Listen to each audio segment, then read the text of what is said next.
All right. Welcome, everybody. I'd like to start this meeting. My name is Sam Shorter, president of the Austin branch of the ASCE. I want to welcome everybody to our second in-person meeting. If you had problems parking, we apologize. We'll help give better instructions next time. Apparently, I need to. Is there a button?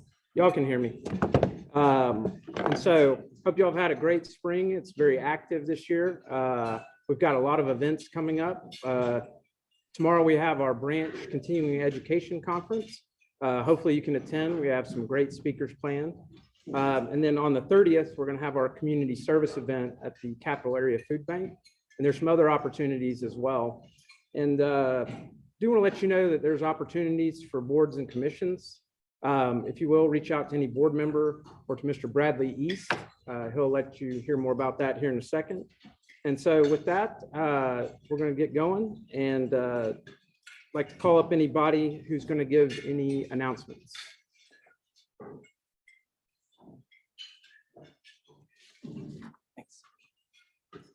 Thank you, Sam. I will start it off. My name is Tyler Doobie, and I'm your Vice President of Programs. We do have an exciting presentation today from one of our most famous local Aggies. So Aggies in the room, let's get it out of your system, get the whooping out. Let's hear it. Okay, and Longhorns, this is your cue to discreetly roll your eyes. Let's get that out of the way. We do have about 2/3 of our attendees here in the room today and 1/3 virtual. So this is something that's kind of new for us. So bear with us as we're going through the learning curve.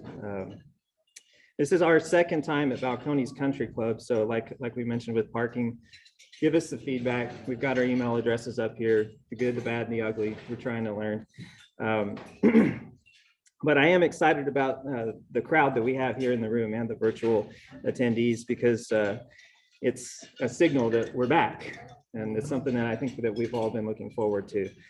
So thank you for joining and reigniting our opportunity to network and learn. This would be a good time for Griselda, our membership chair, to drop the announcement slides and the program to the chat for our virtual participants. Those of you in person, if you haven't seen how this works, announcement folks will line up here, and I've got the slides that y'all can advance and do your spiel. There's a cheat sheet on the back. If you forget our names or contact information, it's listed on the back of your program. This is also a good time to get out your cell phone camera app and scan the QR codes as they come up. It helps with signups and registrations for things that we're asking you to do or follow up with later. So with that, let's get into our announcements. First is Bradley East. Well, good afternoon. My name is Bradley East, and this is a treat. I've missed these in-person luncheons, and I'm sad we didn't get to do this at all last year. I'm the past president and the nomination committee chair, and just wanted to let y'all know that we are accepting nominations for next year's board. So if you have a nomination, please reach out to me. I also want to let y'all know that we're always looking for people that want to become more active and involved with the branch. So if you or you know of anybody that wants to be more involved, again, please don't hesitate to reach out. Thanks.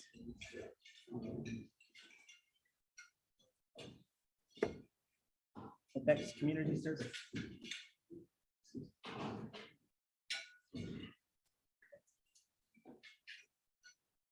All right, thank y'all. My name is Michael Chavez. I am on the community service committee. And so next Saturday, we will be having our spring service event. We will be volunteering with the Central Texas Food Bank. Central Texas Food Bank is a great organization in our community that helps to provide food to the hungry and has been a leader in the fight against hunger for nearly 40 years. So ASCE will be joining Central Texas Food Bank by serving in the warehouse. Our group will primarily be inspecting, sorting, cleaning, boxing, and preparing food donations for distribution. So if any of y'all are interested, please check out the Eventbrite and sign up. You can also reach out to me directly. Again, my name is Michael Chavez. or you can email us at communityoutreach@austinasce.org. Thank you. Hope to see y'all there.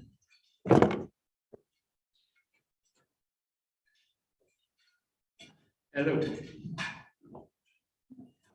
Hello, I'm Kaylin Hudson. I'm the YMF director of our Younger Member Forum. So anyone 35 and under is automatically put into Younger Member Forum if you are an ASCE member. We have a couple events coming up at the end of the month. There is the Texas Section Younger Member Camping Trip at McKinney, the 29th of April through May 1st. Also on the 29th of April is our golf tournament. It's not too late to sign up if y'all are still interested in participating or sponsoring. And part of our proceeds from the golf tournament go to Sammy's house, and that rolls into our service event that we have on May 7th, where we will be volunteering there and also handing our check over from our proceeds from that event. Crimax is coming up in August, and we are hosting that here in Austin. And if y'all are interested in helping us put that together, feel free to reach out to us. There's a couple board positions or committee positions still available to help on that. Other things, we have a high school scholarship, and we have received all of those applications, and we are going through them now, and we'll hopefully present that to our scholarship winner at the next Austin branch meeting.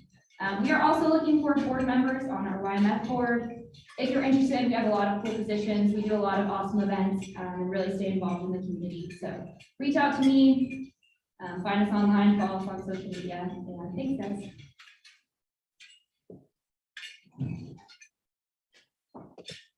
All right. Howdy, everyone. My name is Sarah Davis, and I'm the EWRAG president here for the Austin branch. Two things I just wanted to highlight today. First is we do have a creek cleanup of Williamson Creek in the Sunset Valley area. It is going to be on April 30th for about 2 hours. We'll provide breakfast tacos. And if you want more information on that, you can contact Parker. Email address up there. And then the main thing I wanted to announce was we do have our annual continuing education workshop that's coming up. It'll be on May 13th. Also at the Pickle Center, which is where the ASCE one is well tomorrow. It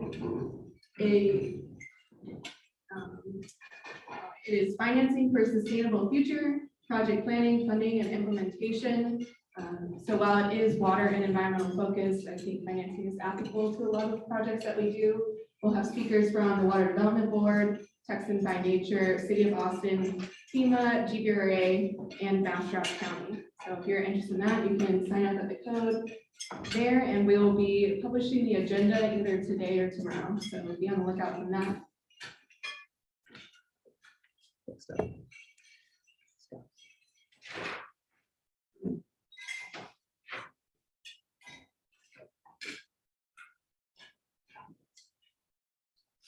Good afternoon. My name is Scott Wallace. I'm the communications director over at the SEI, the Structural Engineering Institute. SEI is an institute under the umbrella of ASCE. We do three things primarily. We have professional meetings every other month from May through, or actually from September through May. We pretty much follow the college schedule. We also have periodically technical tours that we do. And then we put on an event that we call SET, Structural Engineering Talks. We unfortunately are postponing that again until next year due to ramifications, kind of the fallout from all the pandemic and such. But I want to tell you about it anyway, because it's really a fun event. Any of you that have been there, and I see faces that I recognize from there, you know that it's kind of TED Talks meets Alamo Drafthouse, you know, with at the Alamo Drafthouse with dinner and drinks. We bring in 4 influential speakers related to the structural engineering field, but we don't want them to talk about a kind of a typical technical structural engineering talk. We have them talk about things that are related, but a little more provocative, a little more edgy, perhaps, kind of things that kind of help you to rethink structural engineering a little bit. Now, we will be picking that up again next fall, but it is postponed for this year. Watch our website for our next professional meeting, which will be in mid to late May. Thank you.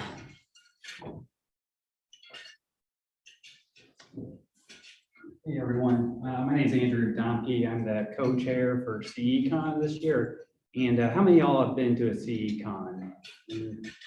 Some of you, most of you know what I'm talking about. It's a really good event, 3-day event. We have speakers and panels and networking events. And I think of it as an all-inclusive vacation, including professional development. It's funny that Scott just talked because I stole some of his ideas from his SET talks, and I'm trying to implement them this year. We're gonna have like a little mid conference on Thursday happy hour that leads into the last speaker of the day, which will be a little more interactive. So we're trying different things. This year it's in Frisco. It's normally in San Marcos. September 14th, 15th, 16th. Like I said, you can get in all your professional development hours. A really good event. Last year was super successful after the whole pandemic. So we really would like your participation and keep your eye out for any notification regarding CECon. Thank you all.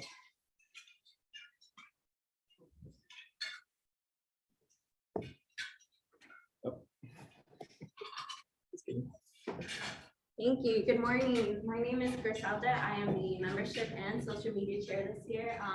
Just a reminder for you guys to, I'm sorry.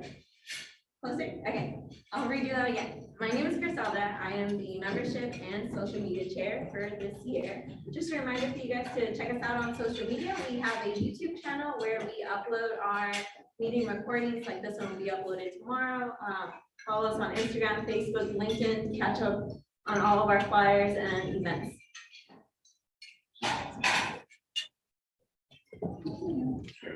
Hi, I'm Jane Ellen Carter. I am your professional development and continuing ed co-chair. Steve Bill and I have been working on the continuing education conference, which is taking place tomorrow. So tomorrow, starting at 7:30 with breakfast. If you haven't signed up already, go to the website. It's there. We have quite a crowd, so I'm pretty excited. There is a virtual option if you would prefer to go virtually. But again, we do have a big crowd. We have a full day of speakers. We also have a something I want to touch on. We have a lab tour with the Ferguson Structural Lab. So those of you who are going and are interested in this lab, it's in the afternoon. If you want to go to the tour, we ask that you please bring your PPE, wear closed-toed shoes, you don't have steel toes, but just have closed-toed shoes, hard hat, and safety glasses. A mask is no longer required. The students will have some on, but it's up to you if you want them. The tour is going to be about an hour. The new tour lab will introduce the lab. And then the students will be presenting their projects. So what we will do is, in essence of time, I think there are 8 students or so presenting. So everybody will kind of go to whatever area they're interested in to get an update or to see the project that the students are presenting. We'll give out when you sign up in the morning, when you register, we will hand you a sheet with the projects that are there and a map, so that when we all walk over around, I think it's at 2:15, you can pick and choose where you want to go. Again, if you have not signed up, you can still do so on the website, and we hope to see everybody there. And I think Tyler is going to add some more to this. I also want to thank you and Griselda and the whole team, Lily, everybody, for all the help y'all have done to make this happen. Thank you. Thank you. I was going to share a few interesting stats about the conference. First of all, a big thanks to the entire communications team, Austin Maserli, Lily Ong, Griselda Quintero, and Marita Moya. They've been assisting with our e-blasts, our website posts, our social media. So if you haven't heard about this, you must have been living under a rock, because we've been spamming you into oblivion on purpose. So just some interesting stats. There's 74 people registered, and about half are City of Austin employees. So if you want to go and mingle with these folks, there's still time. Scan that code, you can sign up. We have a handful of employees from City of Pflugerville and TCEQ, a couple from Travis County, LCRA, Texas Water Development Board, and if you're hiring, a few UT students. We also had several sponsorships, big push to get sponsors for this event. We had the Rios Group sponsoring our breakfast, Peg Dawson, one at the breaks, and MWM with the lunch. Throughout the year, we always ask firms to sponsor, and we had 4 that took us up on the biggest sponsorship opportunity that we have to provide, and that's the bundle sponsor. And Aguirre Fields, let's see, Forterra, Ameritex, and MWM were part of that. So thank you very much. It's helped to fund what we do. Just through this one event, we've got $6,000 to $7,000 left over after our expenses to do scholarships and all the various things that we do throughout the year. So thanks to our sponsors and attendees for that. So next, we have a sponsorship plug from Miller Gray for today's meeting.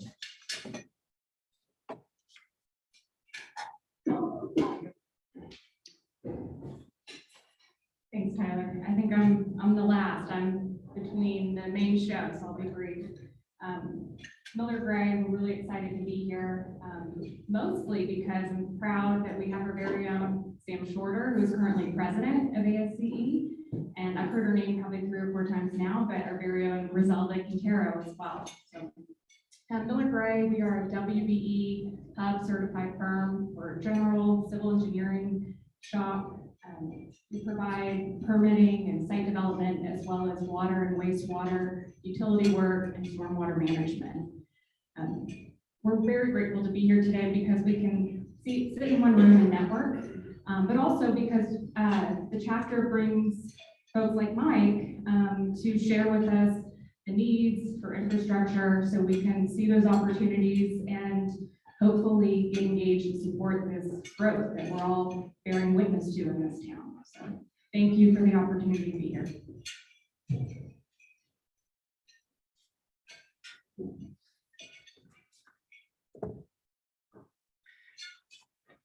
So that concludes our announcements. Next up is our featured presentation from the City of Austin, presented by Mike Trimble. Mike has been a prominent figure with the City of Austin for many years, but in 2016, after the passage of the $1.5 billion corridor mobility program, Mike was selected to direct our community's infrastructure investment in a newly created corridor program office. As the man steering the decisions for how, when, and where that money is spent, his office is addressing some serious mobility, safety, and connectivity needs identified along the many corridors in the bond program, and weaving all of those decisions in with community goals for a more affordable, sustainable, and equitable Austin. As if that weren't enough, Txdot's once-in-a-generation investment in the I-35 corridor that runs right through the heart of Austin is in full planning mode, where the highway landscape is being completely reimagined, including how it ties with its surroundings. The City of Austin appointed Mike to lead development, design, and construction of the elements that the city will contribute towards the cap and stitch concepts currently being discussed by the many stakeholders to make this highway project something more than Txdot can achieve by itself. And that's what Mike is here to talk to us about today. So we're glad to have him and see all about the city's role in this mega project. So thank you for being here, Mike.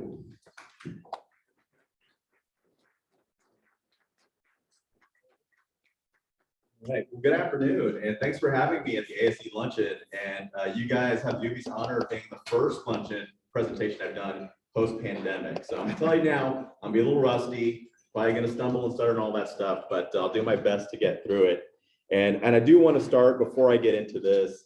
I know I've met some folks here that are a part of our corridor program teams, and just many, many thanks for all the great work that you guys have done to help us move that program forward. I was able to get in front of Council's Mobility Committee last month and proudly report to them that we are on track to get all of our projects under construction by 2024, which was our 8-year goal. And I couldn't have done that, obviously, without the great work, the critical work that many of you do to contribute to the work we do. And that's just an example of the critical work that all of you do in this space. And my goodness, what an exciting time to be in this space. We have an interagency meeting between CTRMA, Txdot, Capital Metro, Austin, et cetera, just for mobility programs that are going to be happening over the next 5 to 10 years. We've got about $20 billion worth of work that's going to be happening that, of course, we're sweating, like, how do we coordinate all this and how do we communicate to the public about this? But I mean, what an exciting time to be working in this space. And again, for all of you that work with the City of Austin, many, many thanks for all of your contributions to the work that we do. So with that, I'm going to put my quarter program hat down. I'm going to put on my I-35 cap and stitch hat, which is a hat I've been wearing really for about the last year and a half or so. Right as the pandemic kicked in, as a matter of fact, I was asked by the city manager to be the executive lead on this program, working with Txdot as they were moving forward with this project. So I'm just going to give you an overview of that and talk to you about kind of where we're at. And again, happy to answer any questions you might have towards the end. So a little bit about I-35. Anybody from Austin grew up here? Yeah, a few folks. I know they're few and far between. I grew up here as well, lived here until I was about 10, and then moved to San Antonio, so split time. But anybody who's spent any time in Austin understands what I-35 has meant to the community. It really has been that east-west dividing line and really been that kind of physical barrier between East Austin and the rest of the community. That's definitely what I saw growing up, and I know that's just been kind of the theme of what we've been dealing with as a city. You know, Austin is first on the list of so many great lists as far as economic development, growth, but we also have an economic segregation problem. And so we are still very economically segregated, and I-35 has always been kind of the symbol of that. And so beginning with the city's comprehensive plan in 1928, we started relocating communities of color, Black and Hispanic communities, really on the east side of East Avenue. And that's really what the alignment was for I-35 through downtown. And so I-35 just kind of doubled down on that division. Of course, all of you know this. I'm sure all of you have driven on 35, been around it, y'all know what this is. But again, I just want to remind you what I-35 looks like today, the current condition, right? And so, you know, looking at the upper decks, looking at all the elevated lanes, you know, that really is what has created this kind of dividing line through Austin between East and West. And this is really what we have a great opportunity to address with the I-35 Cap and Stitch project. By the way, we're working on a better name for that project than Cap and Stitch. But what we're talking about is just very simply, the cap is just literally that. As Txdot is looking to depress all of the main highway lanes below street level, below grade, through downtown, beginning at Airport and going through Lady Bird Lake area, is that gives us a great opportunity to put a series of caps over that, and also to create wider crossings, the stitches. And so, you know, right now, you know, you got about 10 feet on each side of a lot of those crossings, and they're looking at already adding an additional 20 feet and funding that and incorporating that into the project now.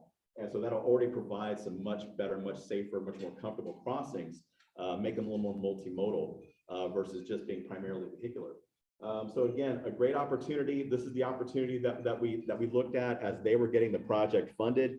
When it was clear that they were ready to go, we started to kind of look at this concept more closely. Again, these are just some of the benefits of the Cap and Stitch project. A lot of outcomes that we can achieve with this: sustainability outcomes, equity outcomes, better connectivity, better mobility, just better kind of balance of the modes through downtown. Obviously, it's going to be a huge benefit to the economy as well. And I'm sorry, people virtual, I know I need to stay here, so I'm going to try to stay here in front of you. Hopefully you can see me okay, sorry. I'll try to do my best to stay still. I'm used to moving and all that.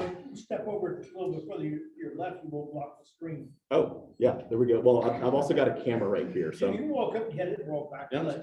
Okay, I like that idea. Do a little two-step. Yeah. There you go. All right. A little bit about the project timeline. Again, as I mentioned, as Txdot was looking to get this project, you know, the funding secured, it was obvious that, okay, the time was now to start looking at this opportunity to cap the highway and create these wider crossings. So beginning, and I'll talk a little bit more about each of these, but you can kind of see the sequence of events. Locally, Downtown Austin Alliance started working with the Urban Land Institute to look at studying this opportunity a little bit more. And that's kind of how things kind of got legs. And I'll kind of talk through all of this, so don't worry. We'll kind of get through all these pieces. So again, beginning in 2020, Downtown Austin Alliance, working with Urban Land Institute, did a closer study. Urban Land Institute brought a working group down to work with community leaders on looking at what this could mean, this opportunity, where it could happen, but also, you know, what it could mean for the community. And so got a lot of really good feedback for that. A lot of the feedback also focused on the history of I-35 and what it's meant for the community. So there's a lot of community, I would say, kind of scars from what happened with 35, on the impacts on the community. And so all of that was talked about and discussed as far as what this opportunity could be.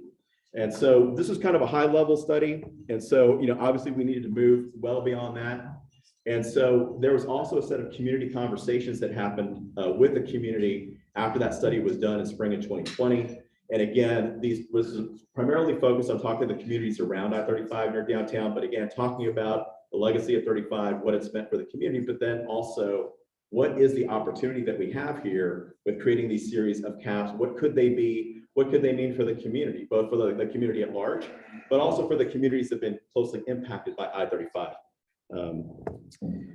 So this is where we moved into looking at a feasibility assessment for I-35. And that was really where the city got its legs and really started working closely with Txdot. So what we did is we brought on a team, Atkins, to help us to do some of the basic feasibility assessment. And again, I know I'm talking to engineers, so you know all about loading tolerances and geometrics and all of that. So that is the type of work that they were doing. And again, the whole goal of that was to verify where we could actually put these lids based on the different alternatives that Txdot was looking at that time. And so this is just an example of some of the analysis that was done, where some of the opportunities initially were starting to look at. Again, this has changed, and I'll talk about that in a second. But this is the type of work that we did with Txdot. We did a series of iterative discussions with Txdot to see the opportunities, constraints, what was possible, what could this look like, what could we actually put on a cap if we actually got these things in place, which is a really important question for the business community and the community at large. And here's just another example of where some of those initial locations were. This is based on the old alternative 2. If any of you are familiar with the Capital Express Central project, this is the old alternative 2. So this has changed. This is just an example of some of the work that was happening at that time, early 2021, as we were starting to look at those alternatives. But we were starting to look at some opportunities. You can see Cesar Chavez over there, and then kind of working back north through 8th, and then opportunity between 11th and 12th. And again, so much happening in these areas. Just these areas alone provide a ton of opportunity for various outcomes that we're trying to achieve.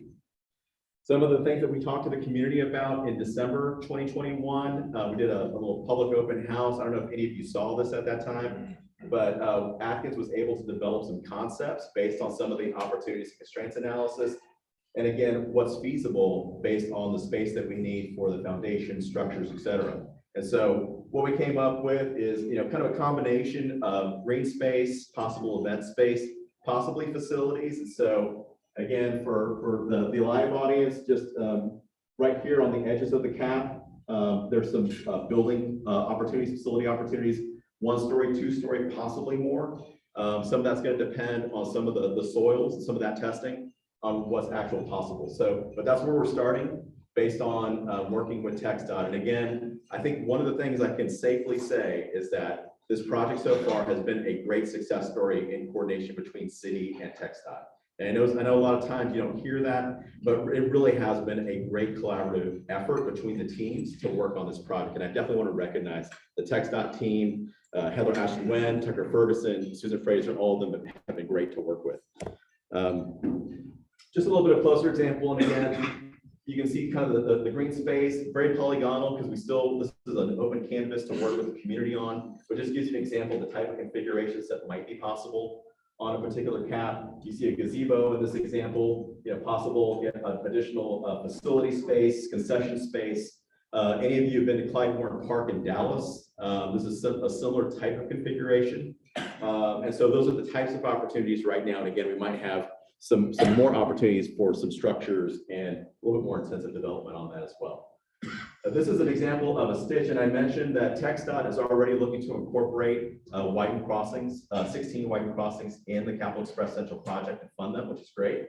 So what that allows us to do is start to create more of a great streets look and feel for those crossings. So you can see planners here. Txdot is also looking at contributing through their aesthetics program for trees, planters, landscaping, shade structures, which is great, public art. And so we'll be working with them on what that looks like and be working on those at various locations with the community to see how that actually shapes up.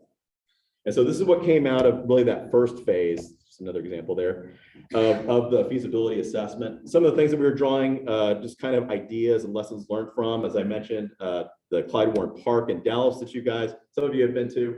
Definitely encourage you to go check that out as an example of a highway cap. And what's really cool about Clyde Warren Park is when you're standing on it, you don't know you're over a highway. And then you look that way and you can see the highway lanes coming back up out of it, which is, really cool. And that will be the same look and feel as you won't know that there's a highway underneath you when you're on that space.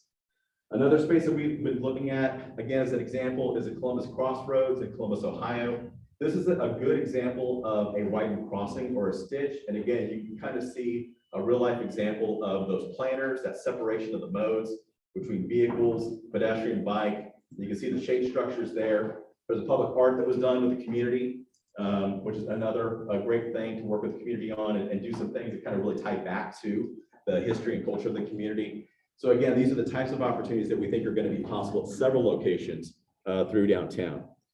This is another example of a low intensity facility. This is retail space, one story on basically a widened crossing, whether we call it sometimes a mini cap. And there are some opportunities in this project for that. But here's a retail space. You can see a cafe space on the corridor. And again, when you're on this corridor, you just feel like you're on kind of a busy city street that has some buffers and some retail space. You don't really know that you're crossing a highway. And again, that's kind of what we're going for here, is more comfortable crossings, better utilization of spaces as we reclaim some of these spaces on the crossings and then over the highway. Okay, so that's coming out of the feasibility assessment. Again, we're wrapping that up early this year. Where we're at now is we literally just signed the contract last week for the next phase of preliminary engineering and design. The AIR team is going to be helping us to do that. And so some of you may actually be working on that team. So thank you. But we will be getting that work done over the next 12 to 18 months. And that again is going to be a very iterative process, working with Txdot as they continue to develop their alternatives for the Capital Express Central project. We'll be working with them on the design, layout, the structures, and also then working with the community on what actually goes on the caps themselves. We're also doing an economic development study that's really focused more on community benefits and equity. And we're doing that in partnership with the Austin Economic Development Corporation. Again, what we heard from the community is it's really important to look at those community benefits and community outcomes and how we can address some of those kind of remaining community scars from I-35 as well. So all that work's going to be happening over the next year and a half, 2 years. What we're working towards is 30% design for the preliminary engineering and analysis, and then trying to incorporate that into the Txdot design build contract. They're looking to let that contract in 2024 and then go to construction for their first packages in 2025. So what we ideally would like to do is to incorporate the structure design into the design build contract, get them the design criteria, put that in and get all that built at the same time, which will obviously be the cheapest way, the most efficient way to get that done. So here's where we're at right now. This starts to incorporate some of the information that we have looking at, and what we're looking at right now, just using as a basis of analysis, is Txdot's new modified alternative 3. Did everybody know what I'm talking about? The modified alternative 3. They just came out with a revised alternative January 25th, and I'll show you a little bit about what that looks like. But this is based on looking at that opportunity. Again, we think a lot of the same opportunities I showed you earlier from Cesar Chavez to 8 and 11th to 12 still exist, which is great. We also think there are going to be some partial lit opportunities at different locations like 38th and a half Street, Holly Street, 32nd Street. And so right now we're looking at about 15 to 20 acres, I would say. So we'll have to work through that, but we're in that range of potential space that we can reclaim through this effort. There are also additional opportunities that run near UT, and so we are working with the University of Texas to see, how they want to move forward with that between them and Txdot and us. So we think there's going to be a lot of opportunity here for additional capping of the highway, which will make just a much better outcome for the community overall. And as I mentioned, Txdot's already including several widened crossings and including funding for several of the shade structures, public art, other amenities as part of the aesthetics program, as part of Cap Express Central, which is great. So this is an example of just a piece of modified alternative 3. And the big difference with modified alternative 3 versus some of the older alternatives is the frontage limits. So you can see On this one and up here towards the top right is Holly Street. That kind of purple section is a mini cap opportunity near Holly Street. So then you start to work your way north. You can see that frontage road on the east side starts to come over to the west side. And now you can see the frontage roads aligned together, north and south, all on the west side. This is based on a lot of community feedback and discussions and concerns about the highway design. There's a lot of desire to have kind of a boulevard concept, getting us kind of as close back to Old East Avenue as we can get, given the fact that we were reconstructing a new highway. And so much credit to Txdot as they looked at that and saw that there was a way to put the two frontage roads together into more of an avenue type concept all on the west side. And so now we're working with that concept most closely to see what opportunities exist. And again, here's that cap opportunity between Cesar Chavez up to 5th. And then you can see also there's even some cap connections like to Palm Park, Waterloo Greenway, convention centers down here, Project Connect's coming through with the blue line. You can start to see all the different pieces we need to connect with. And that's what we're really doing right now, is we're trying to make sure we're connecting all the dots with all the different initiatives and programs and improvements that are happening already to make sure this is really kind of a good coordinated outcome for the community. And again, this just kind of works its way up kind of north, and you can see again the continued frontage road alignment that goes all the way up to 8. So we still think that those opportunities exist from Cesar Chavez to 8. And then we actually think this will probably still be a full cap. We're thinking it might be different in modified alternative 3, but right now, based on conversations, we're hoping we can come back to a full cap between 11th and 12th Street. Okay, so the best way to think about this, because this blows my mind every time I think about it. I hope it blows your mind if you start to think about it. So this is kind of a view if you're at the 11th Street Bridge. So think about you're on 35, maybe you're at the 11th Street Bridge crossing over to some cool place on East 11th or whatever. Now look down. Now look down 35, look back down south towards Lady Bird Lake. So as you look at that, here it is today. You can see in the lower left, that's where it is today. All those elevated lanes go below street level, which that in of itself blows my mind. So all that goes below street level. We're actually reconnecting the grid at several places at grade, at street level. And then you can see the illustration that's on the rest of the slide is really what that could start to look like. So then you can start to see the frontage roads aligned together, starting to kind of incorporate medians, safer crossings, start to get that to look more like and feel like more of an avenue type of concept. And then here also the caps that kind of run alongside it. You can see the crossings as well with the shade structures. And again, highly conceptual, but this is just start to give you a feel for what might be possible. And this is what we're going to have the conversations with the community about in the coming months as we get our design team up and running, is what should this look like? You know, and we really want to make sure this is not Clyde-Warren. We want to make sure this is something of and for the city of Austin, right? Something unique to us. We're Austin. It's got to be Austin. It can't be Dallas.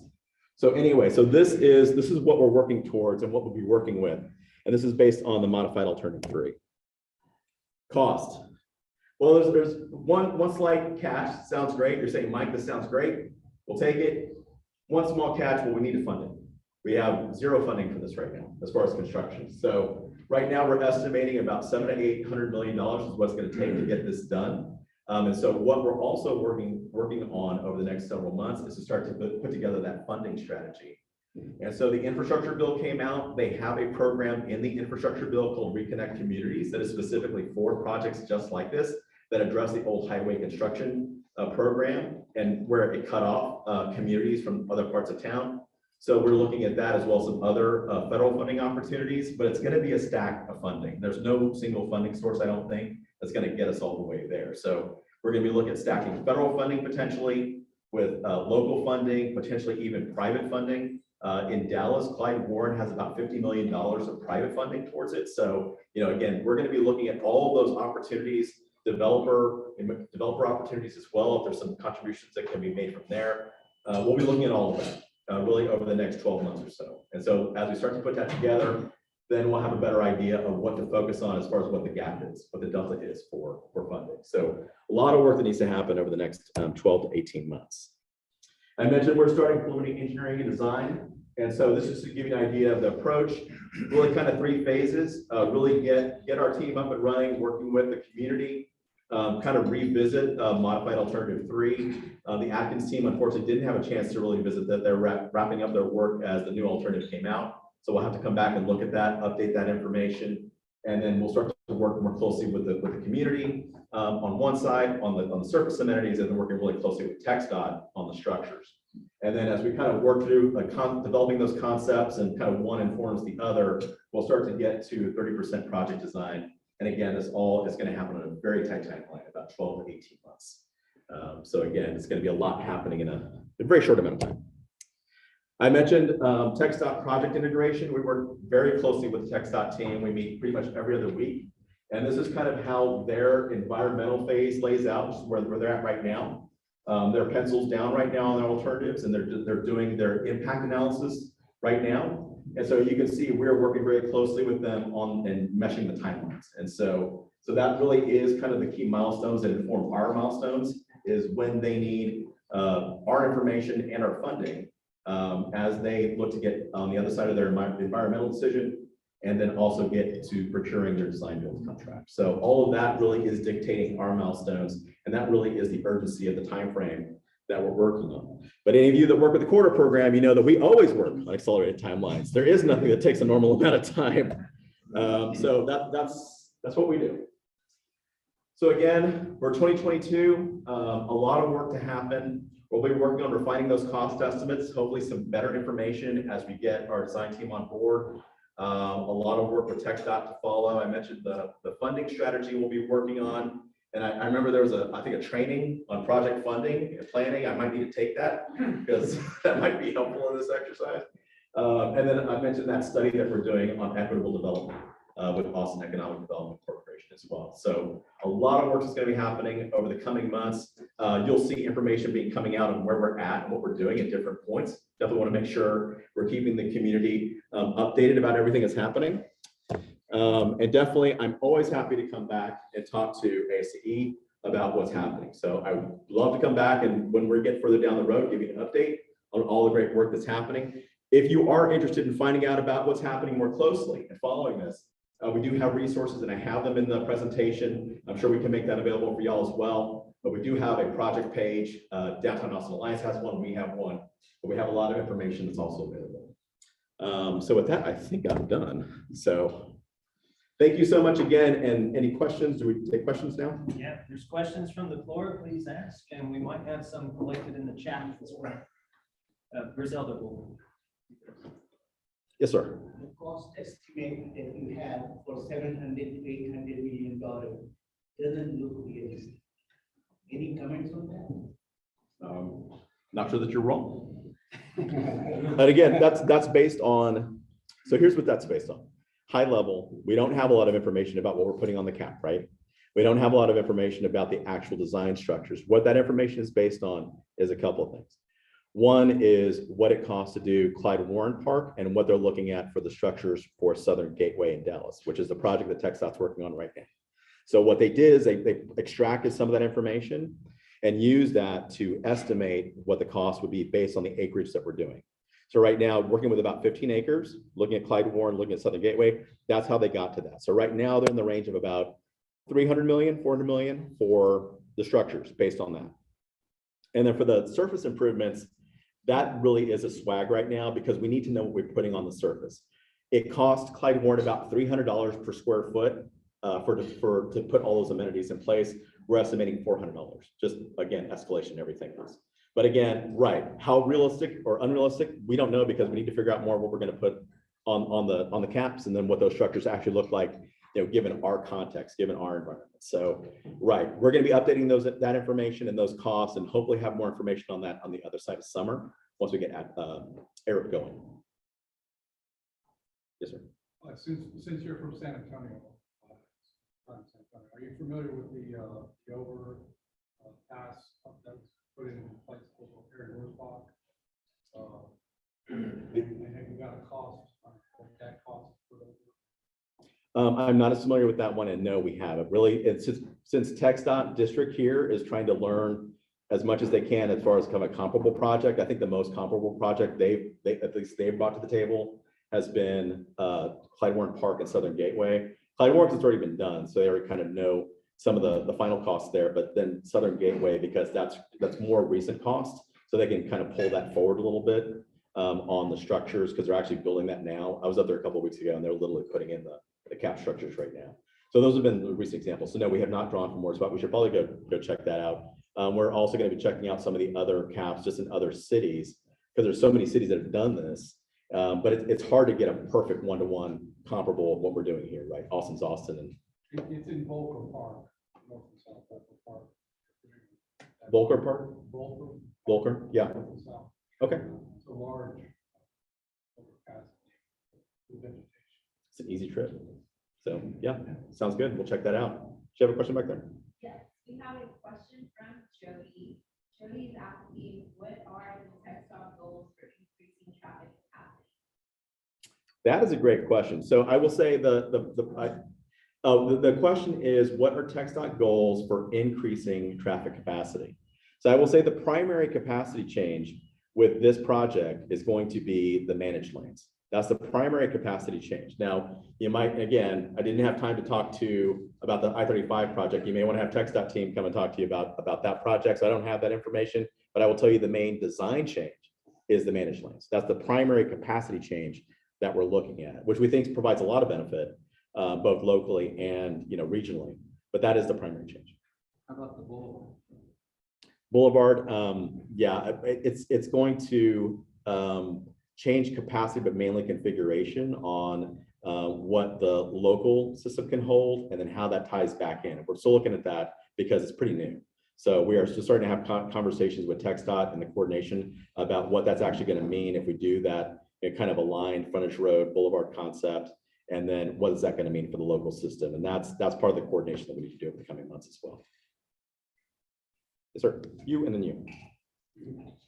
Yes, you. How do you maintain the traffic on I-35? That's what we're trying to figure out. It's a great question. I don't have an answer for you, because that's what we're working through right now. We literally, that's a big topic between the interagency discussions we're having right now. Because it's not just 35. Remember that.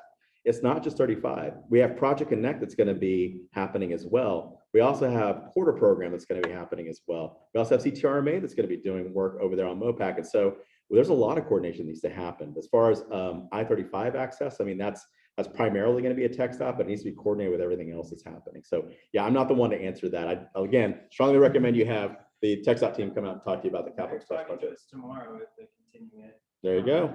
There you go. Save your questions. Yes, sir. I was just wondering, how friendly are you going to make the cap for the homeless to camp on?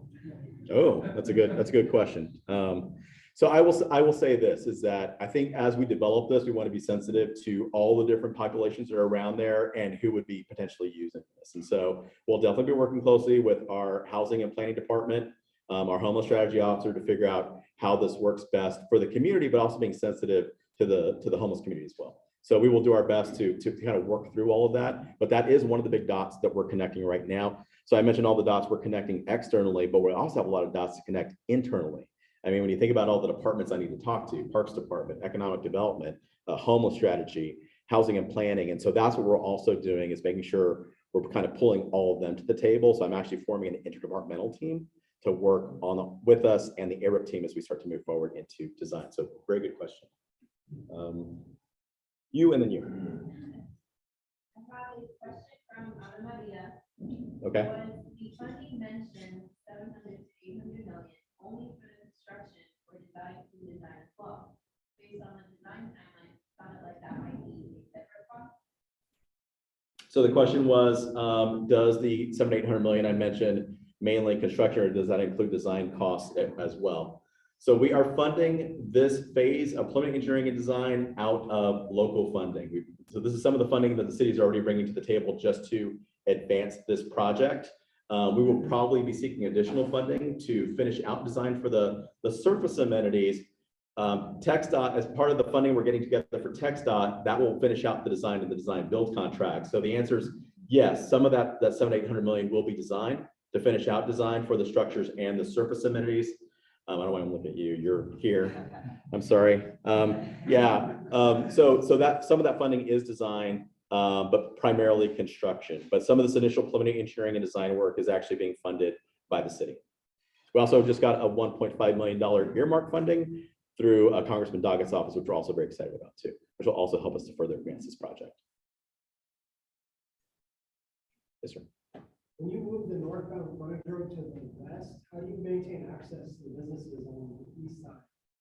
Yeah, so that's questions come up quite a bit. And so we think, and again, there's a lot of coordination to do, but based on the connections east-west on some of the different streets, we're actually reconnecting some of those streets as well, but we think there's going to be good access on some of the side and back streets as you get off of where that frontage road was. I'm just let me get back here. Okay. So getting back to this, and I'll talk through this so folks virtually can kind of understand what I'm saying. So right now, some of the discussion is as you remove that frontage road on the east side, and so that blue line that you see is primarily, I'm sorry, the blue line are that's shared use path. So that's going to be basically a widened sidewalk, accommodate bike and ped access, and replacing that frontage road as it moves over to the west side. And so, as that happens, right, you're going to lose a lot of that frontage road access that you used to have, but you can also see that we're improving the crossings here. There'll be, better signalization, and we're looking at that as well. But as you connect back into the grid on the east side, we think a lot of these businesses, you can see, like, for example, right in the middle of the screen towards the top, that's E. Cesar Chavez. So you can see that pink area that continues, and that's all at grade. So if you go east, you can see there's a little access point that kind of goes, kind of L's to the left. So that's some of the access that we think those businesses will have. So like, for example, I'm not sure exactly what that is, but this is Native Hostel over here. So that street that runs parallel would be kind of the access point, and you would access that from the crossing. So not necessarily cut off. In fact, if we do this right with the caps, that really is almost going to be like a front porch concept when you think about it. I mean, think about if that frontage road goes away and you're, one of these, any of these businesses, you're in the Saltillo Plaza area, if you're Native Hostel, whatever it is, that's all going to be very comfortable access. You probably park back in here somewhere if you need to park, and then all of that's kind of front porch opportunity to get onto the actual cap itself and whatever's happening there. Maybe an event's happening there and you want to access that and go to some of the local businesses. Anyway, that's the concept for some of the access, but also how it all work together. Yep, do one more question? One more. One more. Another project I think that cut through downtown is the Boston Big Dig project. A lot of which will they have a budget, they have a schedule, do shoddy work. It seems like these big project is the team selection primarily based on as a team selection? No, I mean, the team selection is based on, also their ability to do the work and prior experience and all of that too. And we definitely are very familiar with some of the lessons learned from some other projects that have been done, similar projects. We're definitely cognizant of the fact that we need to be very careful and cautious about how we do those estimates and going forward. But again, we have some real realities, and I know you guys know this too. What's happening in our marketplace right now? I mean, we're already seeing the impacts of that. I'm sure you're seeing that on some of your cost estimates. As a matter of fact, even for the quarter program, putting that hat back on, we're already looking at, elevating our escalation costs per year right now in our projects because of what's happening. So we're going to try to take as much of that as we can into account and try to take as much of what we need to consider in the design phase. But we do have, as we selected the teams and have the teams working on this, we did select folks that have some of the background working on this. One of the big things on this, quite honestly, is going to be tunnel expertise. And trying to figure out ventilation, fire safety, all those other things that need to be factored in, that if you don't think about that, well, then yeah, you're going to have a lot of escalated costs and other considerations. So yes, that definitely factored in. Thanks a lot, Mike. You bet. Thank you. Hey, thank you all.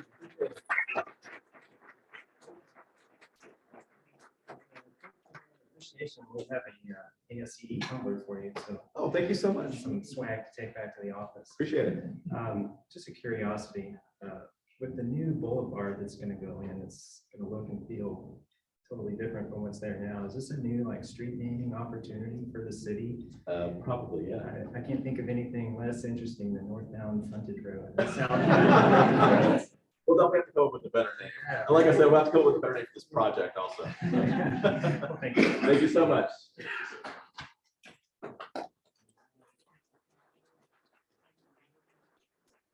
We'll have some votes for Mike Trimble Boulevard.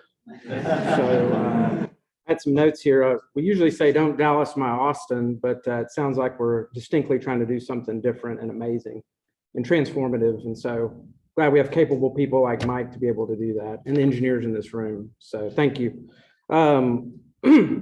And just want to remind you of the community service opportunities coming up. If you're feeling froggy, you could try to do both on April 30th. And so with that, that's about it. Our membership chair, Griselda, how many attendees? We had 32 virtual and 64 in person for a total of 96. 96. We're back in business, people. So very excited to have you out, and want to invite you to come on May 17th, where we showcase EWRI. We're going to hear a presentation from Dr. Viraj De Silva on PFAS at Austin Bergstrom International Airport. That stands for no, I can't even say it. So bad chemicals, real bad. So either way, hope you can join us, and thanks for attending. And with that, this meeting is adjourned. Thank you.